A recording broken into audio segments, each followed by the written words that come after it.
Bismillahirrahmanirrahim.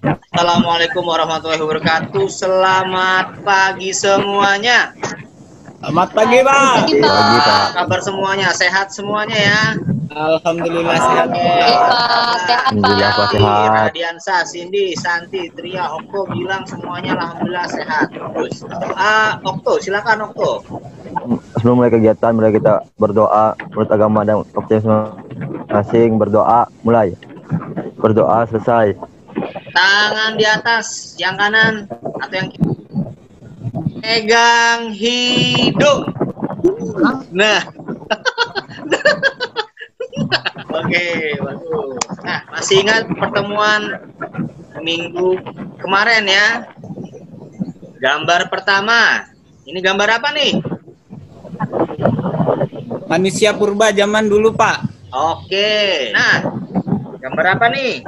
Gambar kartun Flintstone, Pak. Dua gambar ini apa yang mereka lakukan ya? Yang pertama, gambar manusia purba membuat api. Yang kedua, membawa kapak batu, Pak. Golnya. Gambar apa nih? Sambal. Oh, sambal sama cobek ya. Sambal. Oke. Cobeknya terbuat dari apa nih? Batu. Nah, materi kita hari ini adalah manusia purba di Indonesia dan corak kehidupan manusia zaman pra-aksara. Ini adalah menganalisis jenis-jenis manusia purba di Indonesia, menganalisis tentang corak kehidupan manusia zaman pra-aksara. Tujuan pembelajarannya melalui pendekatan saintifik dengan menggunakan model discovery learning.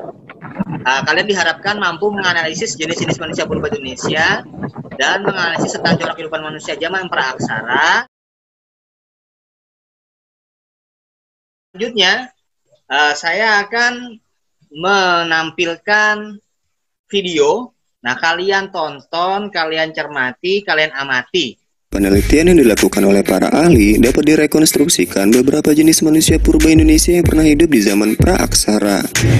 Yang pertama ada manusia purba jenis Meganthropus.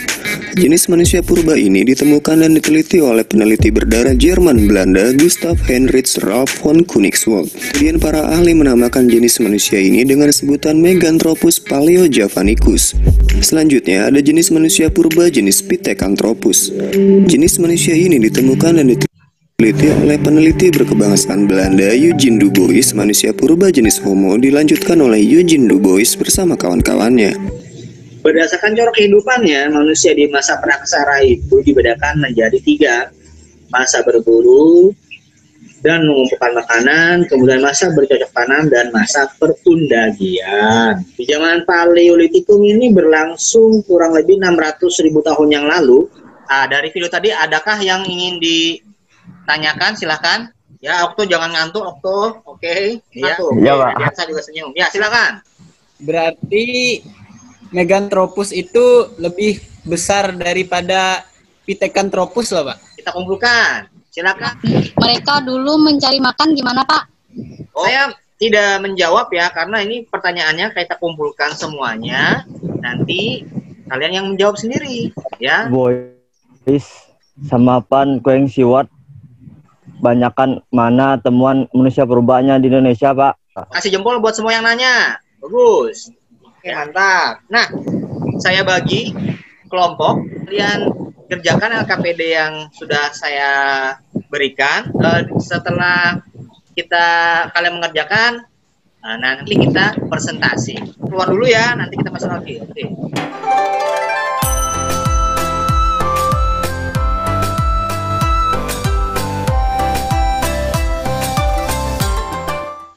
Kita selamat datang kembali di Zoom. Presentasi dimulai dari kelompok 1, silahkan.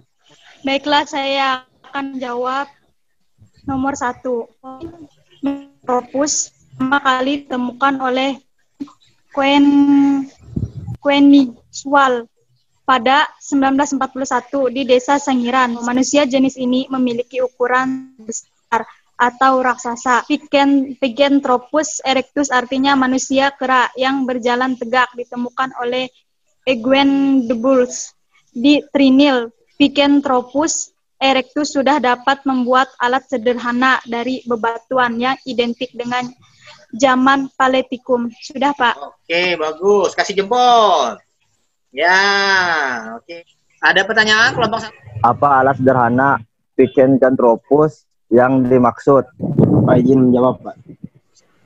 Membuat kapal perimbas, kapal penetak, dan alat penyerpih, Pak.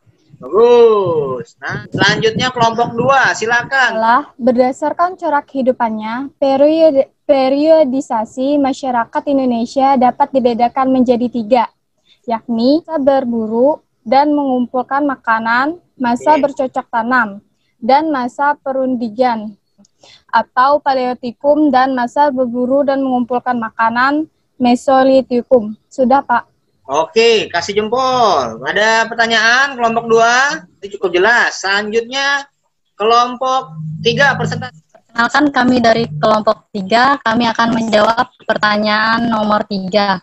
Apa yang membuat manusia praaksara melakukan food gathering?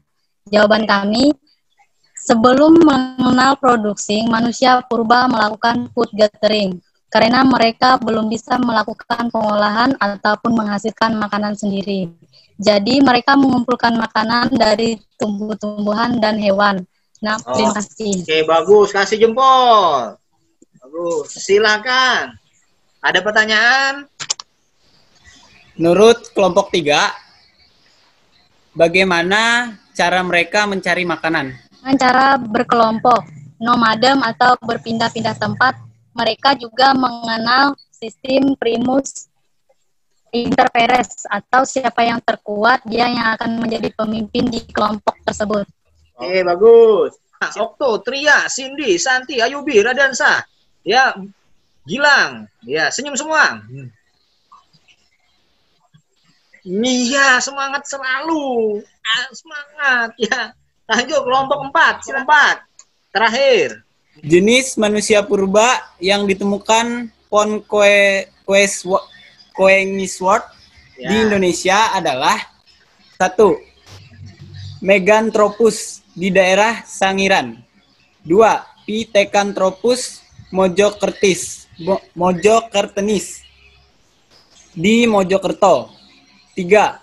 Homo erectus soloensis ditemukan oleh Van Koeswoord di Lembah Bengawan Solo, sedangkan jenis manusia purba yang ditemukan Egin Du Bois di Indonesia adalah 1. Pithecanthropus erectus. 2. Homo wajakensis.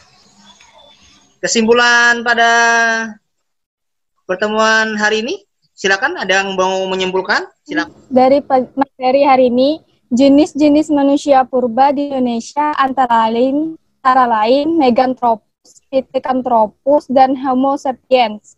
Corak kehidupan manusia zaman praaksara mulai dari masa food gathering, food producing, dan zaman batu besar. Sekian, Pak. Oke, ya. Saya tambahkan ya, benar apa yang dikatakan Tria tadi. Nah, termasuk dari penemuan Van Koningswald, kemudian Du Bois, ada juga Van Rijkshoten juga ada. Kemudian nilai apa pelajaran ini tadi ya, bahwa kita juga harus semangat seperti Van Koningswald, Du Bois untuk memiliki rasa semangat untuk meneliti. Cobek tadi di awal itu hasil dari kebudayaan masa batu dan sekarang ada gitu. Nah, karya kita sekarang ini apa? Nah, apakah karya kita ini positif atau negatif buat ke depannya? Kelompok 1, kelompok 2, kelompok 3, kelompok 4 tuh bagus semua diskusinya, saya lihat aktif, tapi saya minta yang aktif jangan yang itu-itu saja ya. Bagaimana pertemuan hari ini? Apakah cukup jelas semua secara keseluruhan? Jelas, Pak. Jelas. Yang saya kasih soal di Google Classroom, kalian kerjakan. Tugas buat minggu depan, tolong pelajari materi-materi yang akan saya share di Google Classroom buat minggu. Oke, Gilang, tutup doa, silakan. Berdoa dipersilakan. Doa selesai.